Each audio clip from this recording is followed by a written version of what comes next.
Here's your money briefing for Friday, August 4th. I'm J.R. Whalen for the Wall Street Journal. Travel apps can not only help people plan their trips, but they can be a lifesaver if someone is stranded at an airport and needs to snag a last-minute hotel room. WSJ travel columnist Dawn Gilbertson consulted with travel professionals and frequent flyers about their favorite apps, and she joins me now. So Dawn, let's start with apps that help travelers organize their itinerary, whether it be for vacation or business travel. TripIt seems to be a favorite of people you spoke with.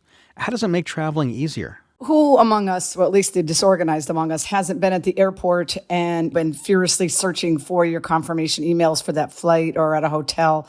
And so basically, TripIt becomes the organized person in your life.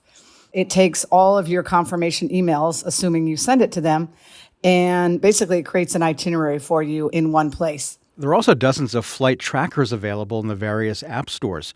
Which one stands out, and how can travelers use them to their advantage? There are so many. I mean, one traveler I talked to had, I think, 11 or 12 in their flight tracking folder on their smartphone. There's a new one that's getting a lot of buzz that is in my column, and it's called Flighty. And it just won an Apple Design Award. And it does a lot of the same things the other flight tracking apps like Flight Aware and Flight Radar 24 do. But one thing it does that has impressed at least the travelers that I've talked to, and I've also tried it. This is, by the way, if you pay the pro version. So it's $49 a year. So it's not cheap. Beginning 25 hours before your flight, it closely tracks your inbound flight for the aircraft that's going to be used on your flight. So it can give you an early heads up like, whoa, there might be some trouble. I mean, airlines alert about delays, but airlines don't alert you that, hey, your flight's delayed because they could swap planes.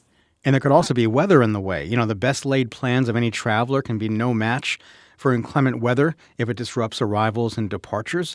Which weather apps could travelers consider?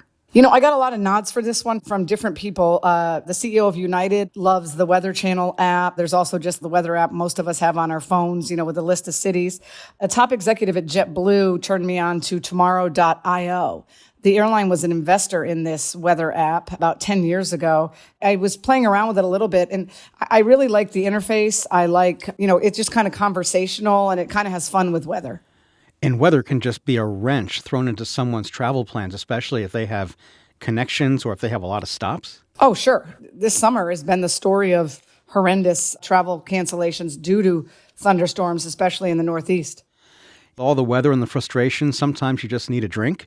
And recently you wrote about airport lounges, new ones that are opening up and existing ones getting makeovers. It could be just the thing that somebody needs if they're stuck in an airport for an extended period of time.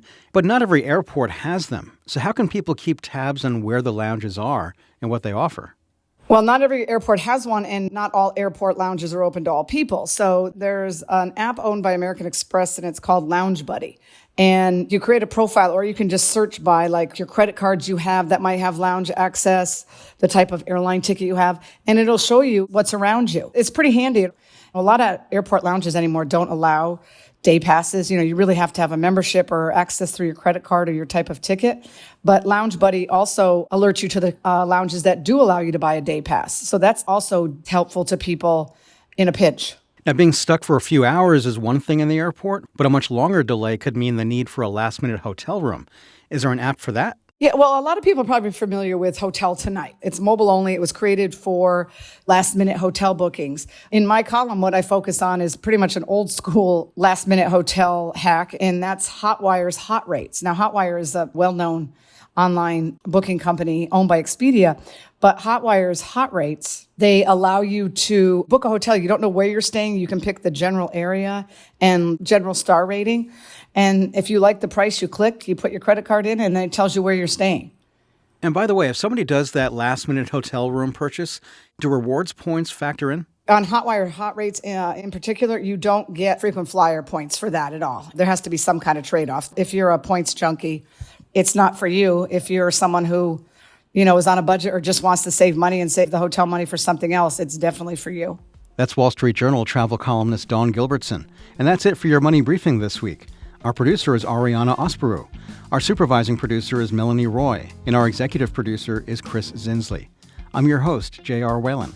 Thanks for listening, and have a great weekend.